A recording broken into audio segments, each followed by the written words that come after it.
এটা কি আম? এটা না অনেকটা হিমসাগরের মতো দেখতে। হিমসাগরের মতো বলেই কিন্তু বাজারে বিক্রি হয়। দর্শক ফাইনাল ভোক্তা যেটা হ্যাঁ। তারা এটা হিমসাগর মনে করেই খাবে। এটা দেখে আপনাদের মনে হচ্ছে না যে এটা হিমসাগর আম?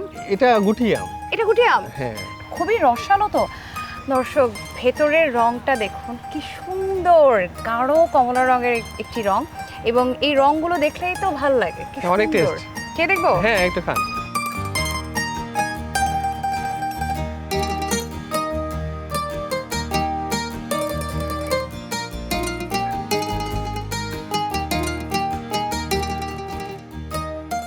ভাইয়া, আমরা তো আপনার অন্য বাগানটাতে বিভিন্ন ধরনের আমগুলো দেখলাম, এই বাগানে আপনি আমাদেরকে নিয়ে আসলেন এবং আপনি বলছিলেন যে এখানে বিশেষ জাতের বা বিশেষ ধরনের আমরুপালি রয়েছে যেগুলো এক্সপোর্ট কোয়ালিটির।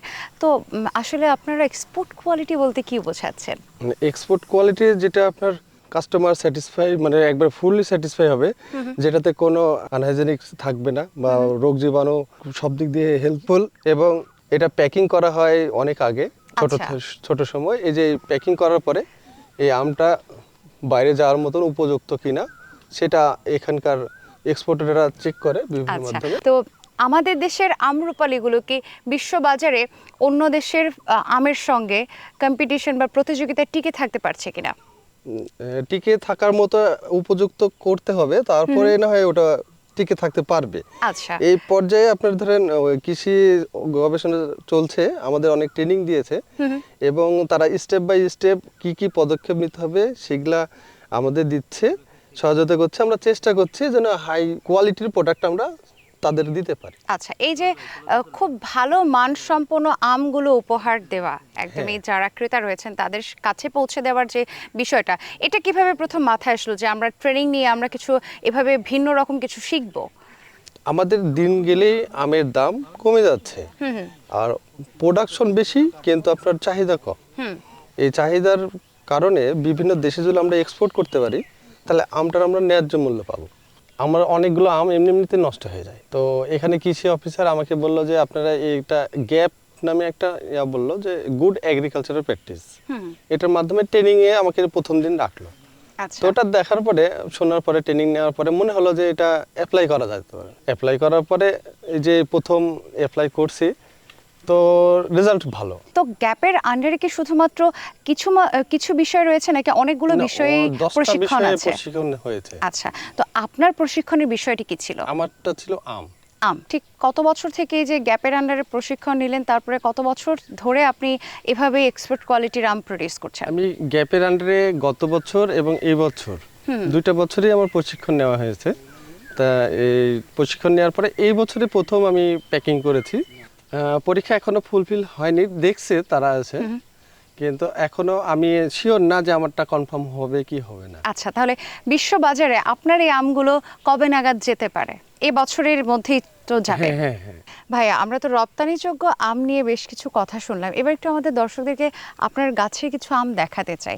দর্শক, আপনাদেরকে একটু দেখাতে চাই যে আমের কোয়ালিটিগুলো আসলে কেমন হয়েছে। এই আমগুলো তো সবই প্যাক করা ছিল, তাই না? এই আমগুলো সবই প্যাক করা ছিল। ভাইয়া আপনাদেরকে দেখাবার জন্য বা আমাদেরকে দেখাবার জন্যই প্যাক থেকে এই আমগুলো বের করেছেন, এবং আপনারা একটু দেখুন যে কি সুন্দর, এরই মধ্যে কি সুন্দর রং চলে এসেছে, এবং এই রংটা দেখেই তো বোঝা যাচ্ছে ভাইয়া যে এখনই পেড়ে রাখলেই বোধহয় এইটি খাওয়ার যোগ্য হয়ে যাবে। হ্যাঁ, অবশ্যই। আচ্ছা, একটু আমরুপালির যে চাষ পদ্ধতি রয়েছে সেই চাষ পদ্ধতি সম্পর্কে একটু আমাদেরকে বলেন যে মানে কতটুকু জমিতে বা কোথা থেকে চারা এনেছেন? আমরুপালি চারা নিয়ে আসছি আমি নাটোর থেকে। নাটোর থেকে? জি, নাটোর, ওখানে অনেক নার্সারি আছে। কিভাবে খোঁজ পেলেন?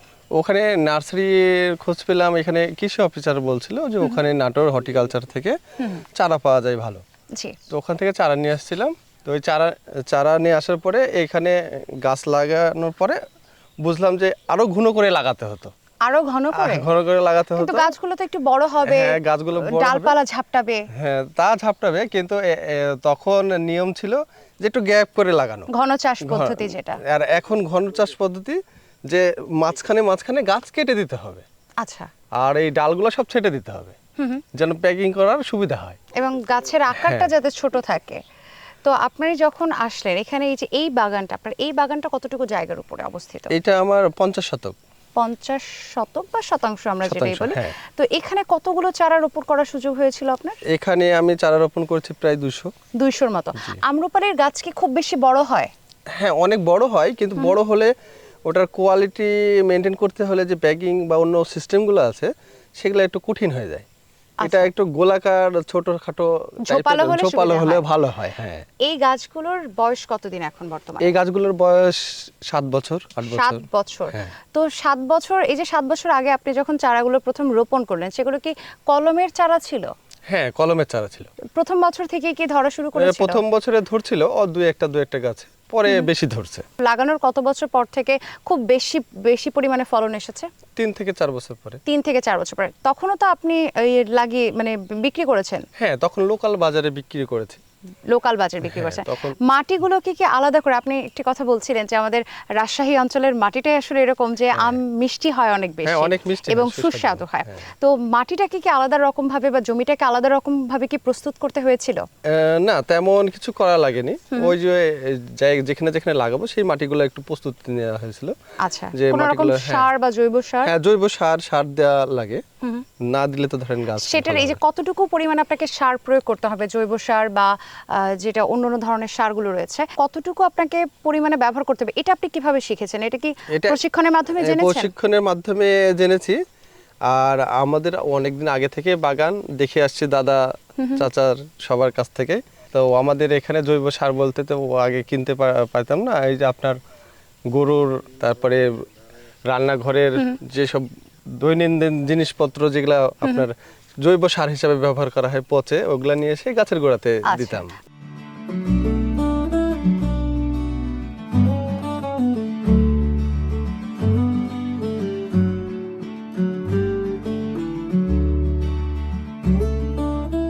আপনি কি একটু একটা দুটো আম আমাদেরকে কেটে দেখাতে পারেন? কারণ দর্শকরা হয়তো ভাবছে যে আমি তো বাইরের অংশ দেখছি, কিন্তু জি, জি। আম্রপালির আমের ভেতরের অংশটা কেমন, বা আপনার এই বাগানের আমগুলো আসলে কেমন হয়েছে সেটা একটু আমরা দর্শকদেরকে দেখাতে চাই। অবশ্যই এটা কি taste- সম্ভব? অবশ্যই এগুলোর টেস্ট মধ্যে করাবো থেকে কোনো আপনাকে। একটা কি হবে? হ্যাঁ, পারা যাবে? হ্যাঁ, আচ্ছা, পারা এই যাবে। একটা ব্যাগের মধ্যে আপনি রেখেছেন। ভাইয়া, ব্যাগ দিয়ে ঢেকে রাখার কারণে তো আরেকটা সুবিধা হচ্ছে যে পাখি বা বাদুড় কিন্তু আমটাকে হ্যাঁ, অন্যান্য খেয়ে ফেলতে পারছে না। কীট পতঙ্গ এগুলাতে আক্রমণ করে না। এর মানে নানান রকম রোগবালাই থেকেও কিন্তু মুক্ত থাকা যাচ্ছে, এবং এই আমটি নিশ্চিন্তে খাওয়া যাবে। কারণ আর যাই হোক না কেন, যেটা হয় যে বাদুড় বা পাখিতে খাওয়া হ্যাঁ, আম হ্যাঁ। বা ফল খেলে অনেক সময় আমাদের নানান রকম অসুখ হয়, নানান রকম রোগ হয়, সেটা কিন্তু হওয়ার একদমই সম্ভাবনা নেই দর্শক। এবং আপনাদেরকে একটু দেখাতে চাই, আমি জাস্ট একটু দেখুন, আপনারা শুধু মুখের অংশটা কাটা হয়েছে। এত সুন্দর লালচে কমলা রঙের একটি রং, এই রংটা দেখেই না মনে হচ্ছে যে আমটা একদম খাওয়ার উপযুক্ত হয়েছে। এবং ভাইয়া, পেকে গেছে তো সব হ্যাঁ, হ্যাঁ। বাগান থেকে? দু একটা করে পাকছে এখন। আপনারা কতদিন পরে সংগ্রহ করবেন? একটু কাটি, আমরা একটু কেটে দর্শকদেরকে দেখাবো যে দর্শক ভেতরের রংটা কেমন হয়েছে, আপনারা একটু দেখুন। এবং বেশ রসালো। ভাইয়া যখন হ্যাঁ। কাটছেন তখনই দেখছি যে রস বের হচ্ছে। আম্রপালি তো সুঘ্রাণ এবং রসের জন্য অনেক বেশি বিখ্যাত, এবং মিষ্টতা, আম্রপালির মিষ্টতা সত্যিই খুব পছন্দনীয় বাংলাদেশের বা বাঙালিদের কাছে বিশেষ করে। আচ্ছা, এটাকে আমি টেস্ট করে দেখব? হ্যাঁ, অবশ্যই অবশ্যই। ও দর্শক, আপনারা একটু দেখুন কি সুন্দর এবং ঘ্রাণ। আমি এত দূর থেকে না, জাস্ট ভাইয়া যখন কাটছে তখনই আমি ঘ্রাণে এই জায়গাটা পুরো ছড়িয়ে গেছে। এবং এই যে সুঘ্রাণ, মিষ্টি ঘ্রাণটা, এটাই আম্রপালির বিশেষ বৈশিষ্ট্য। এবং এই বিশেষ বৈশিষ্ট্যের কারণে বাংলাদেশের মানুষের পছন্দের তালিকায় প্রথমেই থাকে আম্রপালি। ভাইয়া ঠিক বললাম জি তো? জি জি, অবশ্যই। তো এই যে আপনি চতুর্থ বছর থেকে আপনি বলছিলেন যে বিক্রি শুরু করেছেন, তখন ক্রেতা যারা ছিল বা আশেপাশের যারা আপনার এই আম খেয়েছে তারা কি বলতেন? সবাই খুব ভালো বলতেন, অনেক মানে মিষ্টি খেয়ে আরাম। আমি তো লোভ সামলাতে পারছি না, আমি একটু খেয়ে দেখতে চাই যে আসলে কেমন, কারণ এটার এত সুঘ্রাণ, এত রসালো। এবং সত্যি কথা বলতে আম্রপালির যেই টেস্ট বা যেই স্বাদটা আমরা সবসময় প্রত্যাশা করি যে খুব মিষ্টি হবে, সুন্দর ঘ্রাণ হবে, এই আমটি আমি যেটা খেলাম একদম গাছ পাকা একটি আম। সত্যি এই আমটি এরকম। এবং এই ধরনের আম খেলে ভাইয়া আমার তো মনে হয় যে অন্য কোনো আমের দিকে আর কারোর নজর যাওয়ারই কথা না, এই আমের দিকেই বোধহয় সবাই ঝুঁকবে। আসলে আমরা একটু আরও অনেকগুলো গাছ আছে, সেগুলো আমাদের দর্শকদেরকে দেখাবার চেষ্টা করি। তো ধরুন, এই যে আপনি যখন চতুর্থ বছরে বিক্রি শুরু করলেন তখন কত টাকা দরে আম্রপালি আপনি বিক্রি করেছিলেন? প্রথম বিক্রি করছিলাম আমি 2000 প্লাস। 2000 প্লাস মানে কি কেজি কত করে? কেজি আপনার 55-50। আচ্ছা, তো এবার আপনি এই বাগান থেকে কিরকম পরিমাণে আম পাবেন বলে আশা করছেন? এবার 1 টন আম পাবো। আমি যদি বলি যে এই গাছটিতে আপনার কতগুলো আম আছে, তাহলে কি বলবেন? কতগুলো আছে আনুমানিক? আনুমানিক 60 কেজি। প্রত্যেকটি গাছে কি এরকম ধরনের এভাবে আম ধরেছে? জি। দর্শক আপনারা একটু দেখুন, আপনাদেরকে দেখাবার চেষ্টা করছি। ভাইয়া, আমরুপালি কি এরকমই একটা একটা করে আম ধরে নাকি একটা থোপা দুটা? থোপা হয়? দর্শক, এখানে এই যে একটি ডাল আমি একটা একটা করে ধরলেও এখানে কিন্তু দেখুন খুবই চিকন একটি ডাল। এই চিকন একটি ডালে আমি যদি গুনে বলি তাহলে ভাইয়া 10টা। এখানে 10 থেকে 15টার মতো আম রয়েছে এবং এই প্রত্যেকটি মানে গাছের প্রত্যেকটি ডালে এত অসংখ্য আম, যেগুলো না দেখলে হয়তো বোঝা যাবে না। এবং যেহেতু এই গাছটাতে একটু পাতা বেশি, প্রত্যেকটি গাছে দেখছি ভাইয়া হ্যাঁ, একটু পাতাটা পাতা একটু বেশি। বেশি। আম্রপালির তো আমরা তো দেখি যে, আসেন আমরা একটু সামনে যেয়ে দেখাই, আম্রপালির ক্ষেত্রে কি পাতা ছাঁটাই করে দেবার বা ডাল ছাঁটাই করে দেবার কোনো হ্যাঁ, বিষয় নেই? ডাল ছাঁটাই করতে হয়, আমি সেটা করা হয়নি আমার, এর জন্য ডালটা বেশি হয়ে গেছে। আচ্ছা ভাইয়া, এবার একটু আপনার কাছ থেকে আমের দাম দর সম্পর্কে জানতে চাইবো। এখনো কি আপনি বিক্রি শুরু করেছেন? হ্যাঁ, আমি যেগুলো প্যাকিং করা ছিল না সেগুলো আমি বিক্রি করেছিলাম বাজারে। তো মানে যেগুলো এক্সপোর্টের জন্য নয়, জি। তো যেগুলো প্যাকিং করা ছিল না সেগুলো আপনি কত টাকা দরে কেজি বিক্রি আমি করেছেন? ওগুলা 2500-2600 বিক্রি করেছি। মন বিক্রি করেছেন হ্যাঁ, 2500-2600? 65 টাকা, হ্যাঁ, হ্যাঁ। 66 টাকা এরকম। মানে এটা তো পাইকারি দাম। হ্যাঁ। খুচরা বাজারে গেলে তো এই আমটির দাম আরো বেশি হয়ে যাবে। হ্যাঁ, অনেক বেশি হয়ে যায়। আচ্ছা, তো এবার এই যে এক্সপোর্ট কোয়ালিটি যেগুলো, সেগুলো আপনি কত দরে বিক্রি করবেন? আমার আশা আছে যে 100 টাকা করে বিক্রি 100 টাকা করব। কেজি। হ্যাঁ। আচ্ছা, তো এবার আপনার কিরকম কি লাভ হতে পারে? আমি যদি শুধু এই আম্রপালির বাগানের কথাই বলি, কেমন লাভ হতে পারে বলে আপনি আশা করছেন? এই বাগানে আমার মোটামুটি 35 থেকে 40 হাজার টাকা লাভ হবে। এবার বাজারের কি অবস্থা? বাজারে কি আমের সরবরাহ বা যোগানটা কি অনেক বেশি নাকি একটু টান টান অবস্থা আছে? না, এবার একটু যোগান একটু বেশি আছে। যোগান বেশি থাকলে আপনাদের আর সমস্যা একটা হয় না? সমস্যা, এর দামটা একটু কম। দামটা একটু বেশি আশা করেছিলাম। ভাইয়া, আম বাগান নিয়ে বা আপনার এই যে কাজগুলো নিয়ে ভবিষ্যৎ পরিকল্পনা কি একটু জানতে চাই। ভবিষ্যতে আমি এই বাগান আরো বাড়াবো। সামনের বছর আমি 2 একর আরো গাছ লাগাবো। সেখানেও কি আম্রপালি? হ্যাঁ, ওখানে আম্রপালি তো থাকবে, বাড়ি আমফোর থাকবে, ব্যানানা ম্যাঙ্গো থাকবে, নতুন যেগুলো জাত আসছে সেইগুলা নিয়ে আমি কাজ করব। মানে নতুন ভ্যারাইটি গুলো নিয়ে কি আপনি কাজ করতে অনেক হ্যাঁ। বেশি আগ্রহী? জি। আচ্ছা, নতুন ভ্যারাইটিগুলোতে আম- লাভ আসছে বেশি। জি। আম ছাড়া কি অন্য কোনো ফল নিয়ে কাজ করার পরিকল্পনা রয়েছে? ভবিষ্যতে আমের পরে আমার একটা ইচ্ছা আছে যে শরীফা একটা ফল আছে, ওইটা নিয়ে একটু কাজ করার ইচ্ছা আছে, তবে প্রথম চয়েস আমার আম। ভাই, আপনাকে অসংখ্য ধন্যবাদ জানাই দীপ্ত কৃষিকে সময় দেবার জন্য। ভালো থাকবেন সব সময়। আপনাকে অনেক ধন্যবাদ। দর্শক, আম নিয়ে তো অনেক রকম কথা বললাম, এবার আপনাদেরকে নিয়ে যাব আমের বাজারে এবং সেখানে যেয়ে দেখবো যে কিরকম আসলে আমের বাজারের অবস্থা, বিক্রিবাট্টা কেমন হচ্ছে। চলুন দেখে আসি আমরা আমের বাজার থেকে।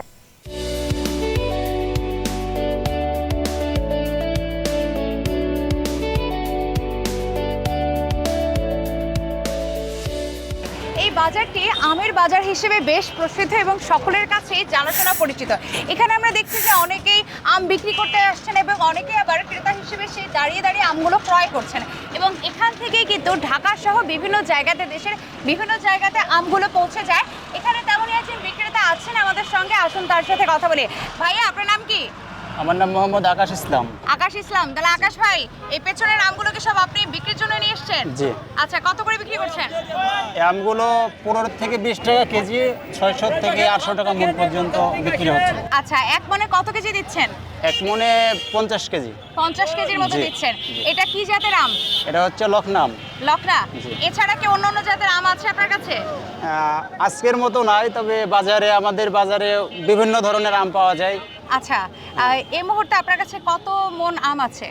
এই মুহূর্তে প্রায় আমার কাছে 10 মনের মতো আম আছে। 10 মন? জি। আপনি কি 10 মন আম আজকের মধ্যে বিক্রি করে ফেলতে পারবেন? জি অবশ্যই, এটা পাইকারি দামে আমরা বিক্রি করি তো। এই বছর কি মনে হচ্ছে আমের বাজারের অবস্থাটা কি? এবছরে অন্যান্য আমের দাম একটু হয়তো বাড়তি, হ্যাঁ। সেগুলোতে হয়তো আমরা কিছু টাকা উপার্জন করতে পারবো। আচ্ছা। কিন্তু লখনামটা মানে শুরু থেকেই এই পর্যন্ত এখনো দাম উঠেনি সেইভাবে। 600 থেকে 800 এই দামে মনে করেন যে সমপরিমাণ আছে। আচ্ছা, এই আমটা সিজনের কোন সময় ওঠে? এটা শুরুর দিকে ওঠে না, মাঝখান থেকে শুরু করে শেষ পর্যন্ত থাকে। আচ্ছা, ধন্যবাদ ভাইয়া, আপনার সাথে তো কথা বললাম। ভালো থাকবেন এবং আশা করি আপনার সব আম আজকে বিক্রি হয়ে যাক। জি ইনশাআল্লাহ। দর্শক, আমরা একজন বিক্রেতার সাথে কথা বললাম। এবার চলুন আপনাদেরকে একটু বাজারে অন্য দিকগুলো ঘুরিয়ে দেখাই এবং সেখানে ক্রেতা বিক্রেতার হালচালগুলো আপনাদেরকে জানাবো। আসুন।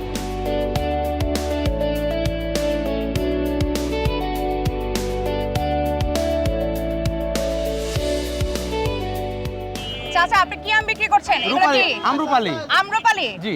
আম্রপালি তো অনেক বিখ্যাত তাই না? জি। আপনারা কত করে বিক্রি করছেন? এটা হচ্ছে 2200 এরকম মন যাচ্ছে এখন। 2200 কি মন? জি। তাহলে কেজি কত করে হলো? 50-55 টাকা। 50-55। আপনারা 50-55 করে বিক্রি করছেন, আমরা তো এই আম 150 টাকা করে ঢাকায় কিনছি, এটা কেন? এটা ক্যারিং খরচের জন্য হচ্ছে হয়তো। Carrying খরচ। ক্যারেটের দাম বেশি, এই- খাজনা, এইগুলো? গাড়ি এই ভাড়া। ক্যারেটের দাম কত? এটার দাম এবছর এখন কত? বর্তমানে এই বছরে 450 টাকা। 450 টাকা? জি। এক ক্যারেটে কতটুকু আম ধরে? 25 থেকে 25 কেজি। 25 কেজি। এক মনও তো ধরে না। না, আধা তাহলে মণ। তাহলে কি এই ক্যারেটের খরচ দিয়ে ধরেন আমরা যদি ঢাকা থেকে বা আমাদের যারা দর্শক আছেন তারা যদি বা ঢাকার কোনো ক্রেতা যদি আপনাদের কাছ থেকে আম কিনতে চায় জি। সেক্ষেত্রে এই ক্যারেট খরচ দিয়ে তাহলে তো অনেক পড়ে যাবে, তাহলে জি। লাভটা কি হলো? এটা লাভ ব্যবসায়ীদের, ক্যারেট আলারে যারা ক্যারেট ক্যারেট আলাদের? কিনে দিই আচ্ছা, এটার দাম বেশি। তাহলে আপনাদের কি মনে হয় যে আপনাদের এই ব্যবসায় সবথেকে বড় সমস্যা বর্তমানে কোনটি?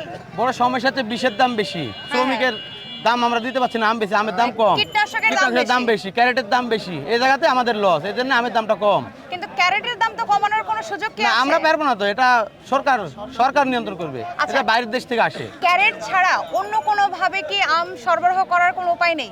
পরিবেশ ওইভাবে হয় না, কার্টুনের লেতে কার্টুনে আম বেশি দিন থাকে না, নষ্ট হয়ে যায়, আচ্ছা, আঘাত লাগে তো, ক্যারেটাতে পরিবেশ ভালো থাকে আমটা। মানে বাঁশের ঝুড়ি বা এরকম কোনো দেশি প্রযুক্তি নেই? দেশি প্রযুক্তি আগে ছিল, এখন তো এই জিনিসটা নাই, এই সালটা উঠে গেছে আর কি। আচ্ছা, তাহলে আপনাদের পাইকারি দাম পড়ছে 50-55, জি। কিন্তু এই একই আম আমরা ঢাকায় 130-150 করে কিনছি।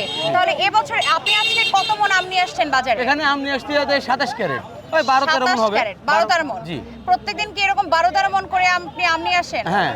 আপনি কি শুধু রূপালী আমরুপালী বিক্রি করেন নাকি অন্য সবই আমও আছে, বিক্রি করেন? আমরুপালি আছে, নেংড়া আছে, ফজলি আছে, আচ্ছা। সব রকমের আছে, আজকে আমরুপালি আসছে। আমরুপালী নিয়ে আসেন। আপনাদের এখানে যারা ক্রেতা হিসেবে আসেন তারা সাধারণত কোন ধরনের আমগুলো বেশি কিনে নেন? এখন বর্তমানে আপনার রূপালি, নেংড়া এগুলাই বিক্রি বেশি হচ্ছে, বিক্রি লকনা বেশি কম হচ্ছে? একটু। হ্যাঁ, লকনা কম। এখানে যারা ক্রেতা আসে তারা কি বাংলাদেশের বিভিন্ন অঞ্চল থেকে আসে? জি, বাংলাদেশের প্রায় জেলা থেকে আসে, আচ্ছা। ঢাকা, কুমিল্লা, চিটাগাং। দর্শক, আমরা আমাদের শহীদুল ভাইয়ের কাছ থেকে শুনছিলাম যে তারা মাত্র 55 টাকা বা 60 টাকা দরে আমরুপালি বিক্রি করছেন, কিন্তু এই আমরুপালি আমরা ঢাকা শহরে কিনছি 150 টাকা বা কোনো কোনো ক্ষেত্রে হয়তো 130 টাকা দরে অনেক সময় পাওয়া যাচ্ছে। কিন্তু এই যে এত দামের একটা পার্থক্য হচ্ছে, সেখানে বেশিরভাগ টাকাটাই কিন্তু চলে যাচ্ছে ক্যারেট এবং যে ট্রান্সপোর্ট খরচ আছে সেটাতে। তো ট্রান্সপোর্ট খরচ এবং ক্যারেট খরচটা যদি একটু কমে তাহলে আপনারা বা আমরা যারা ভোক্তা রয়েছি তারা কিন্তু কম মূল্যে এই ধরনের আমগুলো ঢাকা বসে পাবো এবং তাতে করে ভোক্তা উপকৃত হবে। এবং যদি কীটনাশকের খরচটা কিছুটা কমে তাহলে আমাদের এই যে আম চাষি ভাইরা আছেন বা বাগানি ভাইরা আছেন তারাও লাভবান হবে। আমরা এটা আশা করি যে আমাদের বাংলাদেশ সরকার অবশ্যই এদিকে সুনজর দেবেন। আর ভাইয়া অনেক ভালো থাকবেন, আপনার কাছ থেকে অনেক সময় নিয়ে নিলাম, ভালো থাকবেন। ঠিক আসসালামু আছে, আপনারা আলাইকুম। ভালো থাকবেন। জি। আসসালামু আলাইকুম। কৃষি বিষয়ে যে কোনো তথ্য জানতে ও জানাতে লিখতে পারেন এই ঠিকানায়। দীপ্ত কৃষি, প্লট 7/A/গ, তেজগাঁও শিল্প এলাকা, ঢাকা 1208। আপনারা চাইলে ইমেল করতে পারেন krishi@dipto.tv এই ঠিকানায়, অথবা ফোন করতে পারেন 0178-768-2832 নম্বরে। শুক্রবার ছাড়া প্রতিদিন সকাল 9টা থেকে বিকেল 5টা পর্যন্ত। দর্শক, আমরুপালি, লক্ষণভোগ, মোহনভোগ, ফজলি নানান জাতের আমগুলো আপনাদেরকে দেখাবার চেষ্টা করেছে। আপনারা একটু চিন্তা করে দেখুন যে যেই আম এই বাজারে বিক্রি হচ্ছে 20 থেকে 25 টাকায় বা আমরুপালি হয়তো বিক্রি হচ্ছে 55 টাকা বা 60 টাকাতে, সেই একই আম আমরা ঢাকায় যেয়ে কিনছি অনেক দামে। এই যে অধিক দাম আমরা দিচ্ছি কেন? এই ক্যারেট খরচ এবং পরিবহন খরচের কারণে আমাদেরকে এত দাম দিতে হচ্ছে। আবার অন্যদিকে আমাদের যে চাষি বা বাগানি ভাইরা আছেন তারাও লাভবান হতে পারছেন না, কারণ হচ্ছে যে অনেক শ্রমিকের টাকা যে তাদের ব্যয় হচ্ছে, আবার তার পাশাপাশি কীটনাশকের খরচ হচ্ছে। এই কারণে কিন্তু দুই দিকের যে মহল রয়েছে, ক্রেতা এবং বিক্রেতা, কেউই লাভবান হচ্ছেন না। আমরা এটা আশা করি যে সংশ্লিষ্ট মহল যারা আছেন তারা অবশ্যই এই বিষয়ে নজর দেবেন।